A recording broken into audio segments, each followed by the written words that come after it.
Welcome back, everyone, to Between Bells here on Cheddar. I'm Baker Machado. Our next guest is making LGBTQ history. She's been elected as West Virginia's first openly transgender official.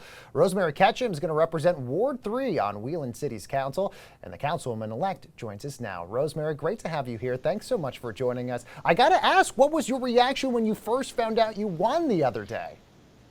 Well, thank you so much for having me. I was shocked and exhilarated for sure. We ran a really close campaign with our competitors, but we were able to run a grassroots campaign that, despite the obstacles of COVID, we were able to win. All right, we're going to get to some of your campaign here in just a little bit and all the other amazing things that happened, but I want to get your take on the big news that happened yesterday. The Supreme Court ruling protecting LGBTQ workers from discrimination, and that includes trans workers as well. What were your initial reactions when you heard of this huge ruling? Were you just as surprised as the rest of us? Well, yes, this is an incredibly powerful and meaningful ruling by SCOTUS. We have worked across the country with our municipalities and our human rights commissions to pass protected workplace procedures and ordinances across the country. In Wheeling, we passed a non-discrimination ordinance. And we were doing this piecemeal across the country. And truthfully, I wasn't confident that this court would be thoughtful around this issue. And I was very excited that they decided to vote in favor of this, and that the majority opinion was written by Justice Gorsuch. Yeah, I was just as surprised as you. Rosemary, how does this really kind of demonstrate this slow but really powerful progress that the country has seen when it comes to growing acceptance of the LGBTQ community? Yeah, so we are at an inflection point right now in the country, and I think everybody realizes that on many different levels. And I think right now what's really important to remember is the power of intersectionality, and I think we're only recognizing that in a very unique way across the country right now. We have so many different forces and tensions and pressures on folks in our culture that these things are coming to a boiling point. So, as an LGBTQ person, as a trans elected official, I find it absolutely, it's about time. That was obviously the good news. There was some really terrible news that happened this past Friday. Obviously, the Trump administration finalized a regulation that's going to erase protections for transgender patients by doctors, hospitals, health insurance companies, the like. Besides the blatant discrimination on this, what are you most worried about with this regulation?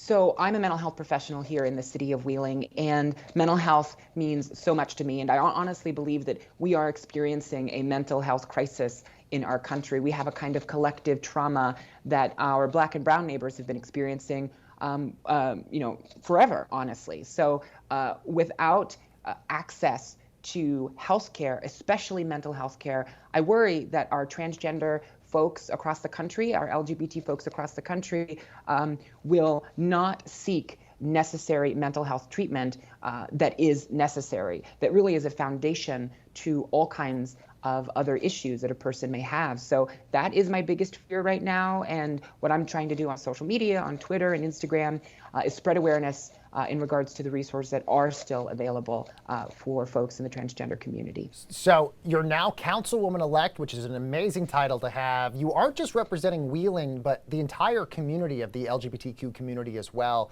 What do you hope people really take away from your win, especially in very conservative states like West Virginia? So I didn't expect to represent the LGBT community on such a national stage, but I'm honored and grateful to have that opportunity. Truthfully, so many folks say, I cannot believe this could happen in a place like West Virginia. And I, kind of push back by saying, this is the kind of place where something like this can happen. We have so many broken structures in states like West Virginia that are cultural and economic. And honestly, folks who are passionate and thoughtful and willing to put in the grassroots work are the folks who I think honestly get ahead in places like this. So, I was grateful to win, but not surprised that a trans candidate could be accepted in a place like West Virginia. Well, I'm curious, Rosemary, now that you say that, what was really the platform that really sold your platform to voters? I mean, I know you've said you're a mental health advocate and you're a community organizer as well when you came out of college. village. But what about your platform really sold it to so many voters out there that they were able to say, I like this person and I'm choosing them to be my new representative? So we decided to run an incredibly grassroots campaign where we spoke about very local issues. So that ranges from vacant properties to homelessness to racial justice that is oftentimes a problem in communities like ours. And those things resonated with folks. I knocked on so many doors where people said, I've never had an elected official come to my door, let alone, give me their cell phone number or contact information. So I think we are seeing a political shift in our country toward local politics. And I hope that we begin to recognize the untapped power that municipalities and local governments have to really create spaces of inclusivity and create culture in their own communities. We are so frustrated by what happens on a national and federal level that I think there's kind of a renaissance, so to speak, in regards to the participation of local government.